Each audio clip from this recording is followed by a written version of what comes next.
आज के क्लास में हम लोग अम्ल और भस्म के गुणों का अध्ययन करेंगे कि आखिर अम्ल क्या क्या गुण है, भस्म का क्या गुण है, कि धातु के साथ जब प्रतिक्रिया कराई जाती है तब क्या बनता है। अमूमन विद्यार्थियों को ये सब भारी लगता है, लेकिन अगर आप वीडियो के अंत तक बने रहेंगे निश्चित रूप से आपको हल्का लगेगा और ये परीक्षा में बराबर पूछा जाता है। और अगर 20% या 30% भारी प्रश्न जो दिया जाता है यहीं से दिया जाता है, इन्हीं सब टॉपिक से उठा करके दिया जाता है। इसलिए समझने का प्रयास करेंगे, एक एक रिएक्शन को आप 10-10 बार लिख करके प्रैक्टिस करेंगे, बिल्कुल ही आसान लगेगा। सबसे पहले आप समझिए। आइए देखते हैं कि जब प्रश्न है, हम बिल्कुल प्रश्न और उत्तर के तरह करवा दिए हैं ताकि आपको कोई परेशानी ना हो। कि जब जस्ता एवं एल्यूमिनियम की प्रतिक्रिया सोडियम हाइड्रोक्साइड के साथ कराई जाती है तब क्या बनता है। व्हाट हैपेंड व्हेन जस्ता and aluminium is treated with sodium hydroxide. अब है आंसर कि जब जस्ता और एल्यूमिनियम की प्रतिक्रिया सोडियम हाइड्रोक्साइड के साथ कराई जाती है तब हाइड्रोजन गैस मुक्त होती है, हाइड्रोजन गैस निकलती है। आप इसको अंग्रेजी में भी लिख सकते हैं कि when zinc and aluminium is treated with sodium hydroxide then hydrogen gas evolves, hydrogen gas मुक्त होता है, निकलती है। अब आइए, ये हम लोग जान रहे हैं जिंक है,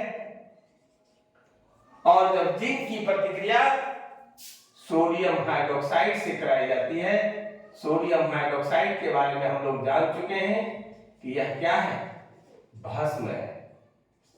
क्या है? भस्म है। और भस्म के साथ जब कराई जाती है तब बनता है सोडियम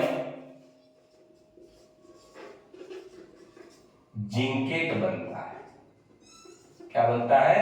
सोडियम जिंकेट, और ये हाइड्रोजन गैस मुक्त होती है।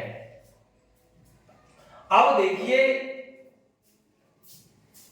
हम लोगों ने क्या देखा कि जब जिंक की प्रतिक्रिया सोडियम हाइड्रोक्साइड के साथ कराई जाती है तब सोडियम जिंकेट और हाइड्रोजन बनता है। हाँ, एक बात और बता दूं, ये गर्म करने पर ये उष्माशोषी अभिक्रिया है, इसको हम लोग जिंक और सोडियम हाइड्रोक्साइड के मिश्रण को गर्म करते हैं और तब क्या बनता है, सोडियम जिंकेट और हाइड्रोजन गैस निकलती है। दूसरा जो धातु है वो है एल्यूमिनियम, कि जब एल्यूमिनियम की प्रतिक्रिया सोडियम हाइड्रोक्साइड यहां लिखा हुआ है के साथ कराई जाती है तब क्या बनता है, तो 2AlONa3 बनता है और हाइड्रोजन गैस मुक्त होता है। हम लोगों ने क्या देखा, मुख्य रूप से यहां से आपको वस्तुनिष्ठ टाइप का भी क्वेश्चन पूछा जा सकता है कि जब जस्ता और एल्यूमिनियम की प्रतिक्रिया सोडियम हाइड्रोक्साइड के साथ कराई जाती है तो क्या बनता है, hydrogen gas, CO2 gas, nitrogen gas, oxygen gas. आपको जवाब देना है कि हाइड्रोजन गैस मुक्त होता है, हाइड्रोजन गैस बनती है। अब आइए कि यहां पर एक इंपॉर्टेंट चीज है कि सोडियम हाइड्रोक्साइड की प्रतिक्रिया सिर्फ और सिर्फ जिंक और एल्यूमिनियम धातु के साथ ही होता है, दूसरे धातु के साथ नहीं होता है। आप हम लिख देते हैं कि सोडियम हाइड्रोक्साइड की प्रतिक्रिया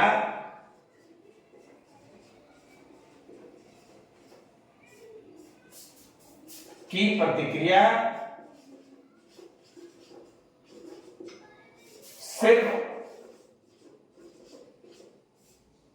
एल्युमिनियम तथा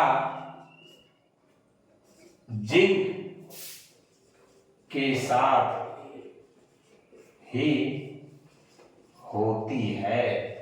ये इंपॉर्टेंट है कि सोडियम हाइड्रोक्साइड की जो प्रतिक्रिया अभी हम लोगों ने देखा वो सिर्फ और सिर्फ जिंक यानी जस्ता और एल्युमिनियम के साथ ही होता है, और जब होता है तो हाइड्रोजन गैस क्या होता है, मुक्त होती है। अब आइए अगला जो प्रश्न है कि जब धातु के कार्बोनेट और धातु के बाइकार्बोनेट की प्रतिक्रिया अम्ल के साथ कराई जाती है तब क्या बनता है। हम लोगों को जवाब देना है कि जब धातु के कार्बोनेट और बाइकार्बोनेट की प्रतिक्रिया अम्ल के साथ कराई जाती है तब लवण सॉल्ट, जल और कार्बन डाइऑक्साइड यानी CO2 बनता है।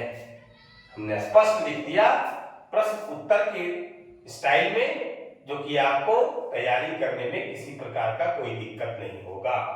आप इस प्रश्न को और उत्तर को और रासायनिक अभिक्रिया जो है इसको एक एक अभिक्रिया को 10-10 बार लिखिए, बिल्कुल आपके दिमाग में आ जाएगा और कभी नहीं भूलिएगा।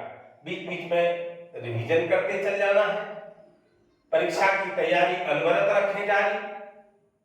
ये कभी नहीं सोचिए या सोचना है कि आज पर्व है। अरे ये पर्व जो भी हम लोग मना रहे हैं साल भर में आता है, ये पर्व है, लेकिन जो जीवन में एक बार आता है उसको हम महापर्व कहते हैं। परीक्षा आपके जीवन में एक बार आएगा, इसलिए उसको हम महापर्व कहेंगे। पर्व छोड़कर आप महापर्व की तैयारी करें। पर्व मनाने के लिए पूरा जीवन बचा है, मनाएंगे सूक्ष्म रूप में। आइए, हम लोग पढ़ रहे थे कि जब धातु के कार्बोनेट, देखिए ये है जिंक कार्बोनेट, धातु के कार्बोनेट यही हुआ, zinc carbonate, sodium carbonate, calcium carbonate. अब ये आपका अम्ल है सल्फ्यूरिक अम्ल, और जब इसकी दोनों की प्रतिक्रिया होती है तो क्या बनता है, लवण।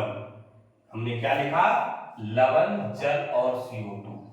तो लवण हो गया Zn-SO4 यानी जिंक सल्फेट। ये क्या है, सॉल्ट है, लवण है। फिर देखिए H2 और यहां से एक O लिया, H2O यानी जल बना लिया, और CO2 यहां बच गया, ये आपका CO2 गैस है। कार्बन डाइऑक्साइड ऊपर निकल जाता है, इसलिए तीर चिन्ह के माध्यम से हमने दिखा दिया ऊपर की ओर तीर। अब आइए धातु के बाइकार्बोनेट, तो सोडियम बाइकार्बोनेट,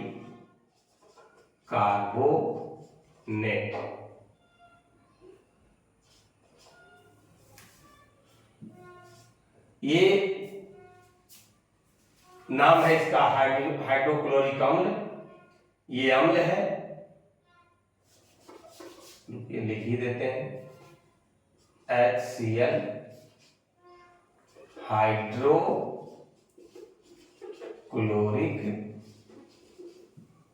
अम्ल है। अब है कि बनता क्या है, तो लवण NaCl, सोडियम क्लोराइड। क्या बनता है? Sodium chloride. ये लवण है। इसके बाद एक H यहां है, देखिए एक H यहां है, H2, एक इससे ऑक्सीजन लिया, H2O बना लिया जल, और CO2 यहां देखिए बच गया, CO2 गैस ऊपर निकल जाता है, तीर चिन्ह से दिखा दीजिए इसको। अब है कैल्शियम कार्बोनेट, CaCO3। क्या नाम है इसका? Calcium carbonate.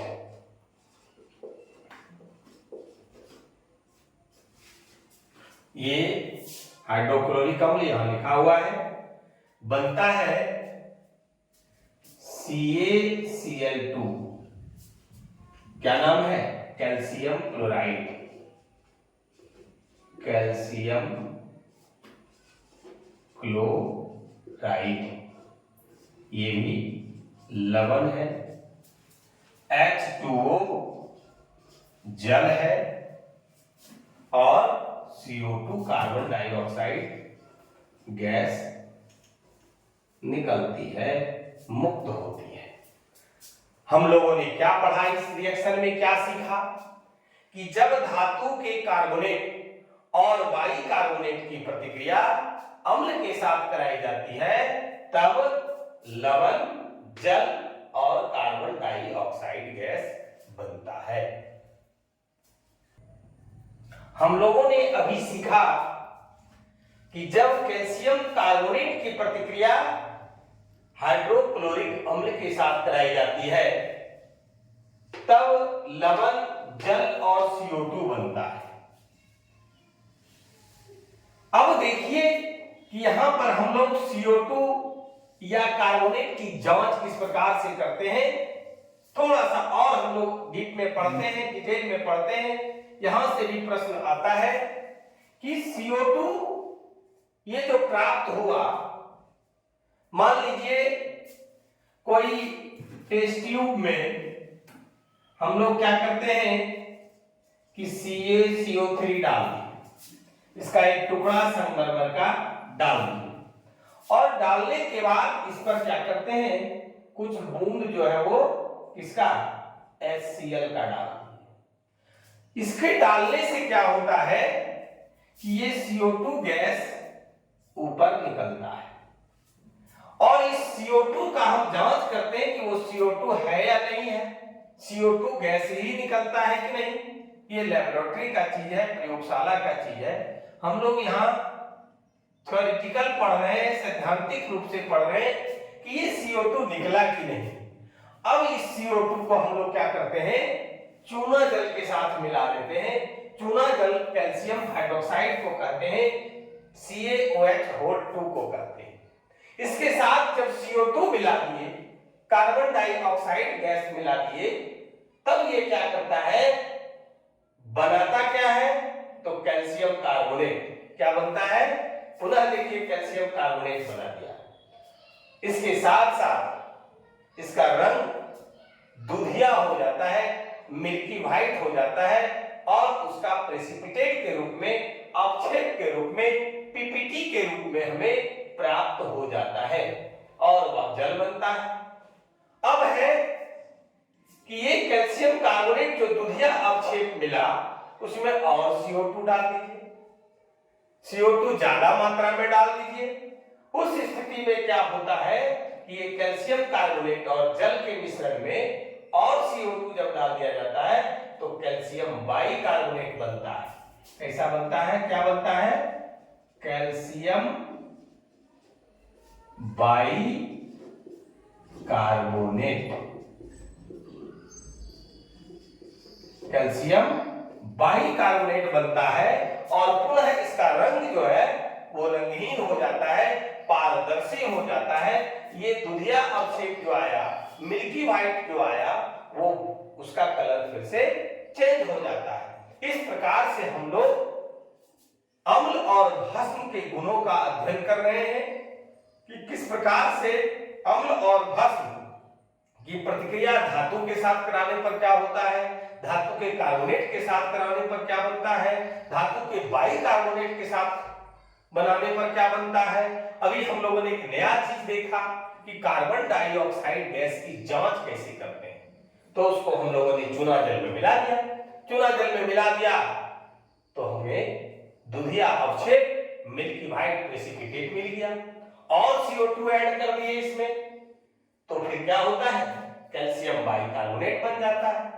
रंग फिर यहाँ जो दुधिया अवक्षेप था यहाँ वो पारदर्शी हो जाता है, पुनः जो है वो चेंज कर जाता है। इस प्रकार से अगर हम लोग रासायनिक समीकरण, रासायनिक अभिक्रिया अगर करा करके देखते हैं तो हम लोग समझ जाते हैं कि हम सही दिशा में करवा रहे हैं। इस प्रकार से एक एक रासायनिक अभिक्रिया से आपको प्रश्न पूछा जाता है, बारीकी से पढ़ें, बार बार इसका अभ्यास करें, निश्चित रूप से एक भी प्रश्न बाहर से नहीं आएगा। अगर आज का वीडियो आप लोगों को अच्छा लगा हो तो आप लाइक और शेयर जरूर करें। जो लोग अब तक चैनल को सब्सक्राइब नहीं किए हैं, चैनल को जरूर सब्सक्राइब करें। आज की क्लास में बस इतना ही, धन्यवाद।